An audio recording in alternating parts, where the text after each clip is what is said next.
Esta hora saludamos en Quito a la doctora María del Carmen Maldonado, presidenta del Consejo Nacional de la Judicatura. Buenos días, gracias por acompañarnos, doctora. Muchas gracias, buenos días, Liz. Doctora, bueno, la semana pasada, coincidencia o no, pues varias autoridades realizaron algunos cuestionamientos ante la actuación de algunos jueces, entre ellos la ministra de Gobierno, la fiscal general de la Nación, la alcaldesa de Guayaquil, Cintia Viteri, pues cuestionando cómo inexplicablemente algunos de estos actores de la función judicial dejan en libertad a delincuentes pese a las evidencias que puedan pesar contra estas personas. Y ahí solicitaban la participación ya del Consejo Nacional de la Judicatura en cuanto a dar una respuesta que permita sancionar estos comportamientos que resultan inexplicables no solamente para ellos como autoridades, sino para el ecuatoriano en general. ¿Cómo responde el Consejo Nacional de la Judicatura a este pedido? Muchas gracias, Liz. Buenos días a todos quienes nos escuchan. Es importante aclarar a la ciudadanía que el Consejo de la Judicatura es el órgano de control de toda la función judicial, dentro de los cuales, por ejemplo, se encuentran la Fiscalía General del Estado, la Defensoría Pública y, por supuesto, también los jueces. En ese sentido, nosotros hemos venido coordinando las acciones para dar respuestas coordinadas a través de todos nuestros órganos de la función judicial, que son los que he mencionado. Por ejemplo, la Fiscalía y la Defensoría son nuestros órganos autónomos. Los jueces, juzgados, cortes, tribunales son también parte de la función judicial como órganos jurisdiccionales. En ese sentido, lo que queremos lograr es una acción coordinada precisamente para lo que usted dice, para dar respuestas a la ciudadanía. Y las estamos dando, Liz, y las estamos dando. El control disciplinario se ha venido efectuando desde el primer día de nuestra llegada, a través de largas jornadas, 2 y 3 veces plenos por semana, para que muchos de los 570 expedientes que nos dejó el Consejo Cesado y el Consejo Transitorio no prescriban, para que todos esos 570 expedientes y más puedan ser atendidos. De hecho, en 7 meses hemos evacuado alrededor del 90% de estos. Tal es así, Liz, que nosotros tenemos alrededor de 326 decisiones judiciales que involucran a cerca de 500 servidores. En ese sentido, por ejemplo, vale indicar que tenemos 19 jueces destituidos.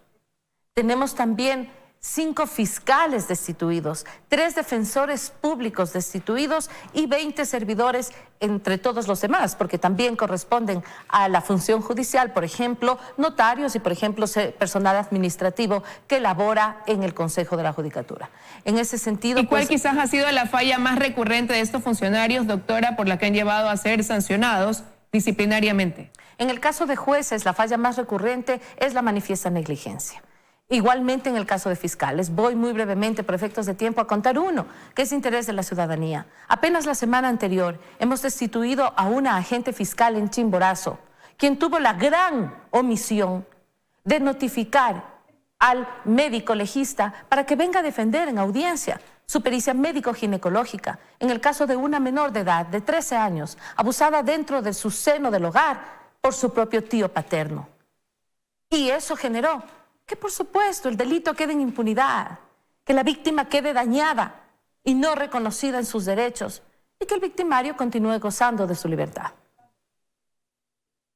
Ahora, doctora, guardando las distancias, evidentemente ese es un caso de gran conmoción, pero la fiscal, por ejemplo, Diana Salazar, mencionaba también, ponía sobre la palestra casos la semana pasada como la detención que se hace, la captura que hace la policía de una banda delictiva que de repente es puesta en libertad en menos de 24 horas y en menos de ese tiempo van a cobrar venganza contra quienes los denunciaron. O el hecho de aquella jueza que tenía en sus manos el caso de este caso muy sonado de ese ingreso de una presunta ambulancia a la penitenciaría con cosas ilícitas que de repente dejan en libertad a todos los implicados y no hay un seguimiento de ese caso. Entonces ahí, por mencionar yo también 2 ejemplos, en ese caso las fiscales sí estamos haciendo las investigaciones para poder tramitar esto de aquí al Consejo Nacional de la Judicatura y que se pueda establecer si se cometió o no una falta administrativa.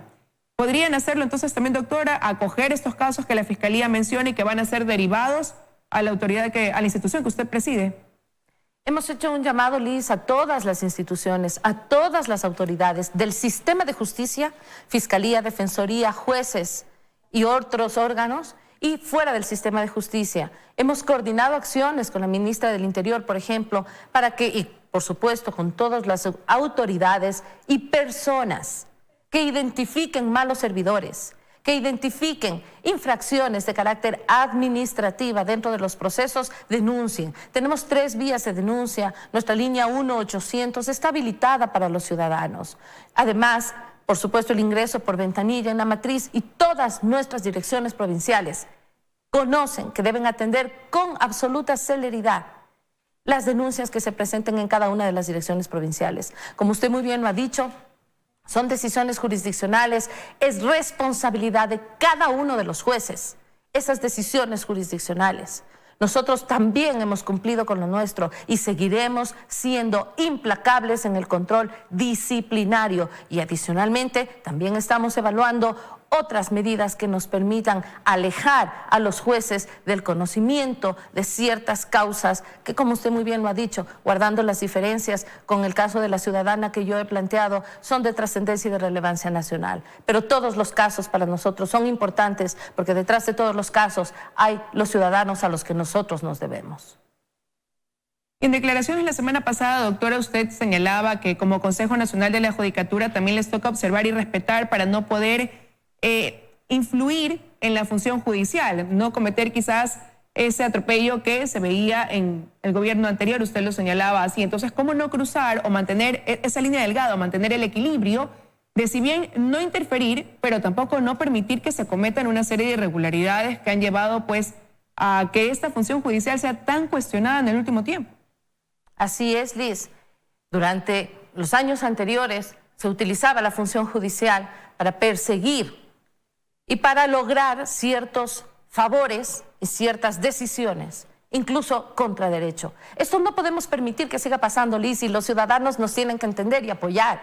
En un Estado de Derecho debe haber la efectiva y eficiente administración de justicia sin injerencia, pero es responsabilidad de cada juez. Y aquí yo hago un llamado y recuerdo a cada uno de los jueces que en la administración de justicia, en sus funciones jurisdiccionales, deben estar sometidos a la Constitución, a los tratados internacionales y a la ley. Y esa misma demanda y exigencia la tiene que hacer el pueblo soberano a cada uno de estos jueces que está administrando justicia, porque la administración de justicia se la hace en nombre del pueblo soberano. Ahora, justamente en el marco de la firma del Plan Más Seguridad, usted la semana pasada estuvo acá en Guayaquil firmando también parte de este convenio, y ahí, al ser un poco preguntado el tema de acerca de si se debe dar paso o cómo se debe actuar ante la liberación de estos delincuentes, usted decía también que eso queda a criterio de los jueces. Pero ¿hasta qué punto puede quedar a criterio de un juez esa decisión plenamente cuando hay una ley a la que tienen que acogerse o cuando el delito ha sido flagrante? ¿Cómo evaluar quizás el que pueda quedar directamente a criterio cuando hemos visto tantos casos en los que no ha prevalecido precisamente ese buen criterio, doctora? Así es, Liz. En esos casos, el juez superior tiene que decidir el cambio o la revisión de la sentencia o la medida que ha dictado el juez inferior. Por eso es que es tan importante que en las Cortes Superiores, por supuesto en los jueces de instancia, pero también en las Cortes Superiores y en la Corte Nacional, queden los mejores elementos, los mejores jueces, juezas con jueces y con juezas, porque son ellos quienes, a través del recurso de casación, pueden revisar las sentencias del inferior, haciendo un control de legalidad.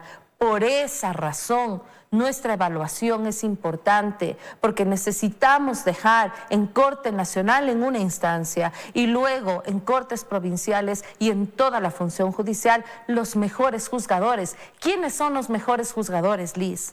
Aquellos que en sus decisiones se apeguen a la Constitución, a los tratados internacionales de derechos humanos y a la ley.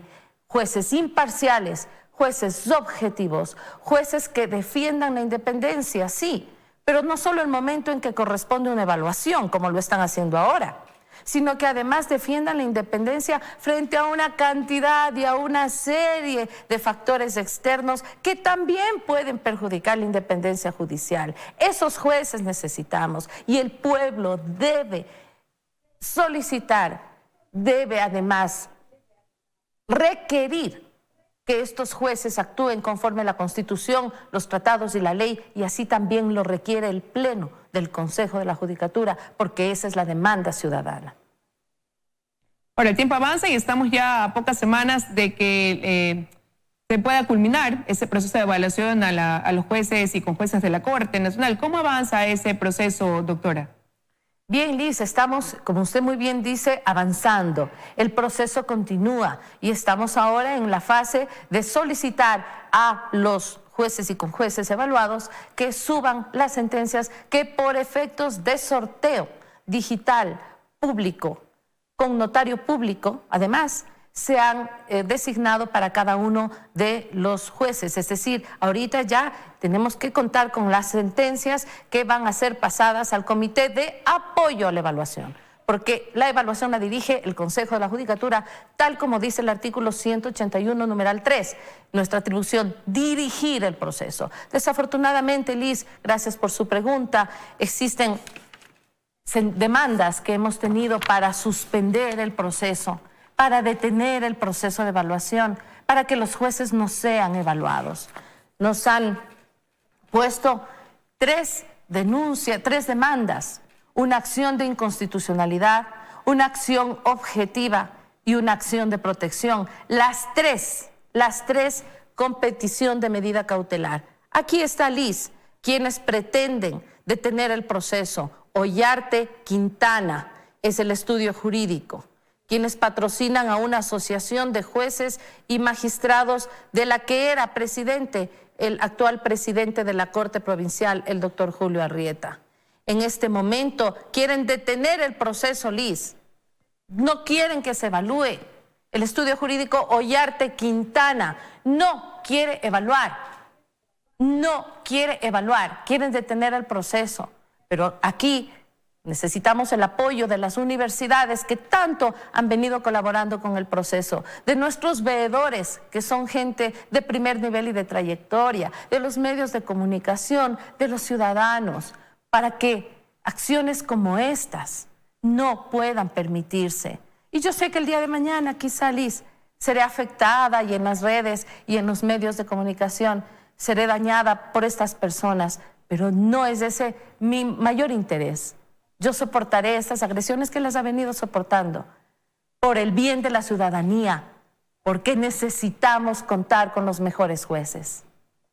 Doctora, pero quienes están iniciando estas acciones para detener ese proceso de evaluación son quienes están dentro de este proceso para ser evaluados. El doctor Ollarte y el abogado Quintana defienden y representan a una asociación ecuatoriana de magistrados y jueces. Por supuesto, dentro de esta asociación están quienes van a ser evaluados, ya sea en este momento, en una primera fase en Corte Nacional o en los sucesivos momentos, porque nuestro proceso de evaluación va a ser permanente hasta el último día en el que yo esté al frente del Consejo de la Judicatura. Se me está acabando el tiempo, doctora, pero rápidamente quiero preguntarle, hace algún tiempo se mencionaba esta idea de, además de hacer esta evaluación que está realizando el Consejo Nacional de la Judicatura, también evaluar de alguna manera el patrimonio de los jueces también, porque habían muchas dudas en el accionar de muchos de ellos y por eso se ponía sobre la palestra la posibilidad de dar paso también a un análisis de ese tipo, ¿no? De comenzar a evaluar también realmente la situación de cada uno. ¿Podría ser factible realizar un proceso como ese?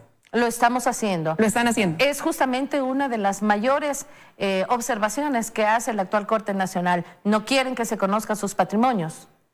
No quiere que se analice las irregularidades y posibles denuncias que han recibido en ese sentido. Pero nosotros lo vamos a hacer, Liz, porque somos conscientes de que el juez tiene que vivir de su trabajo y de su sueldo y no puede tener incrementos injustificados de patrimonio. Yo sé que eso también está en las demandas que ha interpuesto y que patrocina el doctor Ollarte y el abogado Quintana. Pero lo vamos a hacer porque es nuestra facultad constitucional y legal y porque es nuestro compromiso con la ciudadanía. No solamente se debe contar con jueces imparciales y objetivos, sino además y por sobre todo con jueces honestos. Y en ese sentido, todo el tiempo invitamos a la ciudadanía a que denuncien, a que nos dejen conocer quién ha solicitado dinero. Nadie puede solicitar dinero porque el sueldo del juez lo paga el Estado. Con eso de ahí nos quedamos, doctora. Quiero agradecerle su presencia esta mañana aquí en los desayunos de 24 horas. Muchas gracias a ustedes. Buen día.